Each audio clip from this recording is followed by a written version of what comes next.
इस कब्र पर एक चेतावनी लिखी थी, जो भी मेरी नींद में खलल डालेगा वह मुझसे भी भयानक आपदा को बुलाएगा। साल था 1941। सोवियत संघ की बर्फ से ढकी धरती पर एक खामोशी पसरी हुई थी। उज्बेकिस्तान के समरकंद में सदियों पुरानी एक कब्र के सामने कुछ लोग खड़े थे।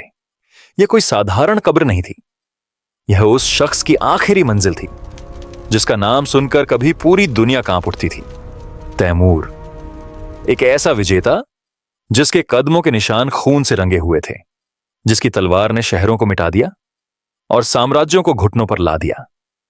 लेकिन कहानी सिर्फ उसकी जीत की नहीं थी, बल्कि उस शाप की थी जो उसकी मौत के बाद भी जिंदा था। कहा जाता है, इस कब्र पर एक चेतावनी लिखी थी, जो भी मेरी नींद में खलल डालेगा वह मुझसे भी भयानक आपदा को बुलाएगा। उस समय इन शब्दों को सिर्फ एक पुरानी कहानी समझा गया, लेकिन जो होने वाला था वह इतिहास के पन्नों में एक काली सच्चाई बनकर दर्ज हो गया। और फिर 20 जून 1941 सोवियत वैज्ञानिकों और सैनिकों ने उस कब्र को खोलने का फैसला किया। धीरे धीरे पत्थर हटाए गए, हवा में एक अजीब सी ठंडक फैल गई, जैसे सदियों पुरानी कोई ताकत अब आजाद हो रही हो। जैसे ही कब्र खोली गई, एक तेज सड़ांध भरी हवा का झोंका निकला और उसके अंदर था तैमूर का कंकाल। वह शख्स जिसने दिल्ली को लूटा, जिसने हजारों लोगों को मौत के घाट उतार दिया, अब सिर्फ हड्डियों में बदल चुका था। लेकिन कहानी यहीं खत्म नहीं होती।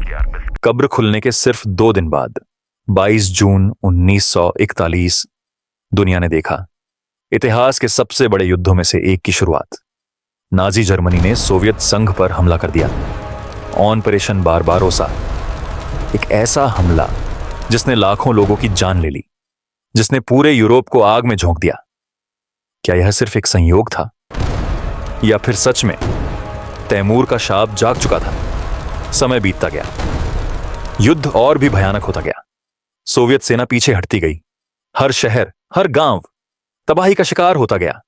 ऐसा लग रहा था जैसे कोई अदृश्य ताकत इस विनाश को और बढ़ा रही हो। लेकिन फिर 1942 सोवियत अधिकारियों ने एक अजीब फैसला लिया।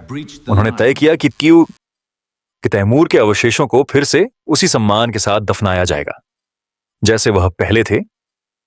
इस बार पूरी इस्लामी परंपरा के साथ कब्र को दोबारा बंद किया गया, दुआएं पड़ी गईं और तैमूर को उसकी नींद में वापस सुला दिया गया।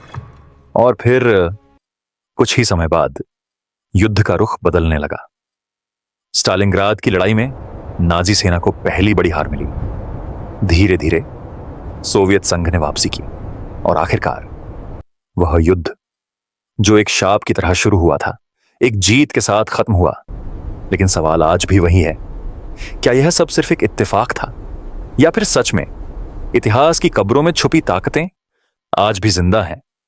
तैमूर की कब्र आज भी वही है, खामोश लेकिन रहस्यमयी, और उस पर लिखी चेतावनी आज भी हवा में गूंजती है, जो भी मेरी नींद में खलल डालेगा वह मुझसे भी भयानक आपदा को बुलाएगा। इतिहास के पन्नों में कुछ कहानियां सिर्फ कहानियां नहीं होती, वे चेतावनी होती हैं। उनके लिए जो अतीत को छेड़ने की हिम्मत करते हैं